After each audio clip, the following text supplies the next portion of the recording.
Hello, আমি মীরা। নতুন একটা ভিডিওর সাথে তোমাদের সবাইকে স্বাগত জানাই। আরে বাবা, হোলির তো আর বেশি দিন বাকি নেই।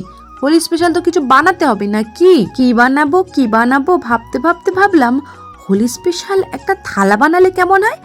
যেই বাবা সেই কাজ, বসে পড়েছি একটা হোলি স্পেশাল থালি বানানোর জন্য। হোলির দিন তো এখন দেখি সুন্দর করে সেজে গুজে প্রায় সব মেয়েরাই হাতে একটা আবির ভর্তি থালা নিয়েই ফটোশুট করতে। তবে দুঃখের বিষয় কি জানো, আমি তো আজ পর্যন্ত কখনোই হাতে এরকম আবির ভর্তি থালা নিয়ে ফটোশুট করিনি, সময়ই পেতাম না। ছোট থেকে এখনো পর্যন্ত মা একটা পুরনো জামা দিয়ে বলে যে এটা পর আর গা ভর্তি করে তেল মেখে তারপরে বেরো। আজ পর্যন্ত কখনো সাদা জামা পরে আমার আর হোলি খেলা হলো না। যদিও এখন আর হোলি সেই আনন্দ পাওয়া যায় না, কারণ ওই যে বড় হওয়ার সাথে সাথে সব হারিয়ে যায়। যাই হোক বাপু, তোমাদের সাথে কথা বলতে বলতে আমার কাজ অনেকটা এগিয়েই গেছে।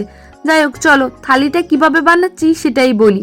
প্রথমেই কিছুটা মাটি বেলে নিয়েছি, নিয়ে একটা প্লেট বসিয়ে মাপ করে কেটে নিয়েছি।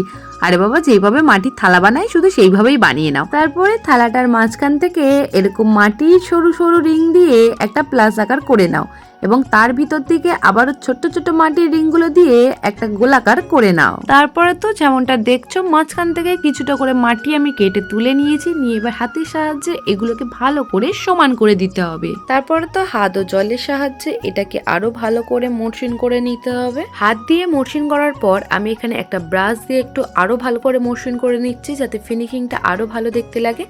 যাই হোক, তারপরে তো এটাকে এখন ভালো করে শুকিয়ে নিতে হবে। শুকানোর পরে তো রং করার পালা, তাই প্রথমেই আমি একটা হোয়াইটের কোট দিয়ে নিচ্ছি। আচ্ছা বাবু, এই থালিটা কিন্তু তোমরা পুড়িয়ে নিয়েও রং করতে পারো, এতে আরেকটু ভালো মজবুত হবে এই আর কি। তবে আমার মায়ের রান্নার শেষে আমি যেহেতু এগুলো পোড়াই, কিন্তু এই যে এত বড় থালা পোড়ানো যাবে না বলে আমি আর কিন্তু পোড়াইনি। হোয়াইটের কোট করা হয়ে গেলে আমি পুরো থালাটাকে একটা ব্রাউন কালার করে নিয়েছি, এবং তার উপর থেকে সাদা কালার দিয়ে ছোট্ট ছোট্ট ফুল আঁকার চেষ্টা করছি। আমি তো তোমাদেরকে আগেই বলেছি আমি কলকা বা ডিজাইন অতটা ভালো পারি না, তাই আমার দেখে দেখে ডিজাইনটা করার কোনো দরকার নেই। তোমরা তোমাদের মনের মতোই ডিজাইন করো, তাহলেই হবে। আমার এখানে মাথায় যেটা আসছে আমি শুধু সেটাই করে দিচ্ছি। যাই হোক, তোমাদের সাথে কথা বলতে বলতে আমার কাজ তো প্রায় শেষের পথে। তো চলো ফাইনাল লুকটা কেমন এলো দেখা যাক।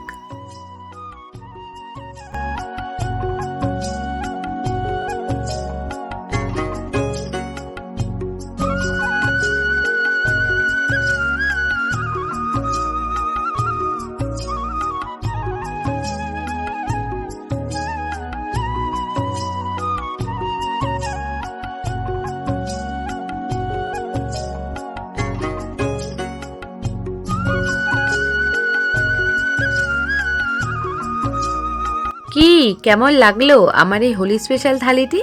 ভালো লাগলে কিন্তু অবশ্যই একটা লাইক ও সাবস্ক্রাইব করতে হবে। মনে রেখো, তোমার একটা লাইক ও সাবস্ক্রাইব আমাদের নতুন নতুন কাজের অনেকটাই প্রেরণা যোগায়। যাই হোক, আজ আসলাম, দেখা হবে খুব শিগগিরই নতুন কোনো ভিডিওর সাথে। বাই।